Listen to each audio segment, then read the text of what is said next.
Act 3, Scene 2.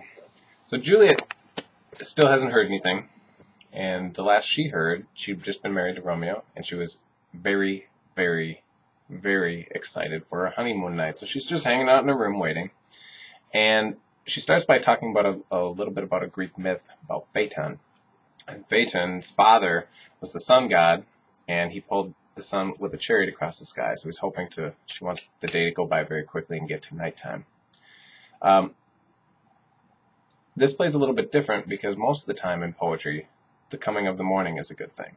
You know, you talk about it's always darkest before the dawn, and people look forward to the sun coming up because that's a sign of hope. In this play, where everything has to be secret, it's just the opposite. Nighttime is good. It's like when Romeo is in the balcony, hiding and being a creepy stalker. He can only do it because it's in the darkness and nobody can see him. Okay, so in this play, darkness is good because that keeps things hidden, and they really need to keep everything hidden at this point. She makes a number of different other comments about the night, and then she says, "Teach me how to lose a winning match for a pair of stainless maidenhoods." And we've talked about maidenhood being your virginity, so she's very anxious for Romeo to get there to, get things going. She talks about how it's also a good thing that it's that no one's there because her cheeks are very flushed and she's getting, she's blushing a little bit, and she's glad no one is there to see her.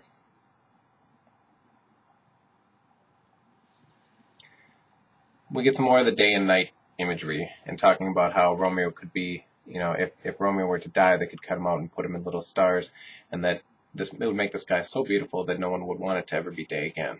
And people would only worship the stars instead of worshiping the sun like they do today when you go out and lay outside when it's nice outside. It's talking about the mansion of love and bought it but not possessed it. She's married, but because this was in secret, pretty much right away after the marriage, she had to leave.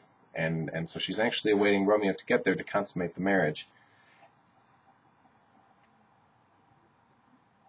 She talks about how, if you've ever, especially when you were younger, you would get like new clothes for a special occasion, and you'd be really anxious to wear them.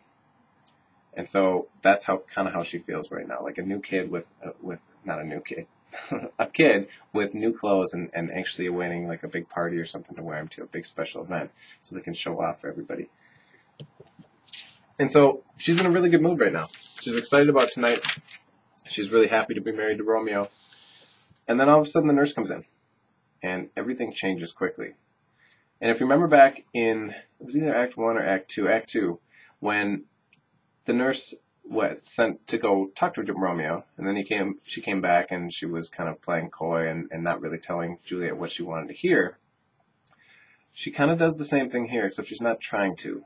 Okay, so she's very unclear with the language she's using. So at first Juliet doesn't even know what exactly happened, and she gets the wrong idea right away.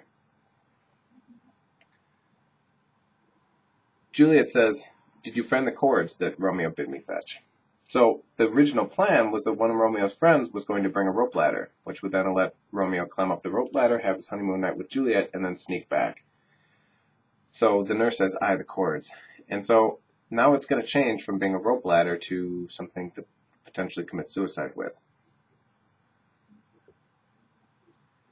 The nurse says, "He's dead, he's dead. We're undone. He's dead, we're undone. He's killed." And because she doesn't say who, Juliet immediately assumes it's Romeo, because she has no idea that even Tybalt's even involved in any of this. And again, the nurse wasn't being very clear about it. Juliet says, "Can heaven be so envious?" So this is more of an example of the fate stuff. Like, fate was so jealous that Juliet was happy that she would take Romeo away from her. And this is what ends up happening in the end. But Juliet doesn't know what's going on yet.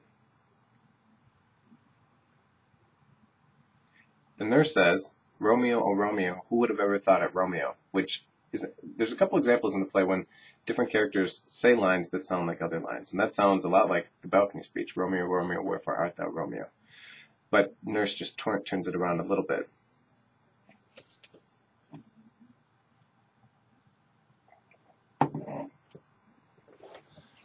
Now, Juliet's really good with words. And she's going to get better at words and use those words really effectively. The deeper she gets into this and the more she has to start lying, She's really good with them. And this is one of those instances. So we're at line like 45, 46, 47, and she uses 3 different versions of the word I. A-I, like I, like I might say in class, means yes. The letter, the vowel I, meaning like me, and then I, E-Y-E, meaning the thing you look out of. And because they all sound the same, it allows for kind of double meanings to take place. So when she says, has Romeo slain thyself? Say thou but I, say yes, and that bare vowel, I, shall poison me, more than the death-darting eye of a cockroach, which is kind of a mythological serpent that could kill you by looking at you. Okay, so she says, if you say yes, it's going to kill me as quickly as that kind of legendary snake would kill me if it looked at me. Then we go on some more with that I stuff. I'm not I, if there be such an I. So I'm not even myself if you say yes. Because if you say yes, that means Romeo's dead, so it means that I lost a big part of me. Or these eyes shot that make the answer I. If he be slain, say I, say yes, and if not, no. That one little word is going to determine whether I'm happy or completely depressed. Again, the nurse still isn't giving her any information. And she says, I saw the wound. I saw what happened. I saw where he was stabbed. And Juliet still thinks at this point that it's Romeo. She doesn't know what happened, but she thinks that's what it was.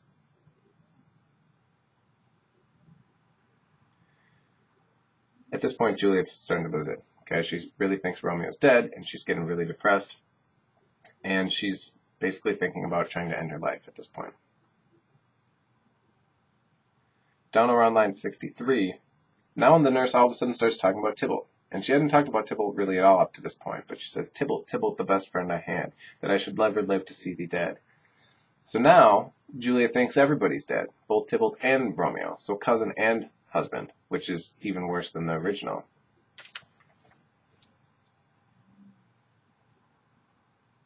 Juliet's response to this is that, what storm is this that blows so contrary?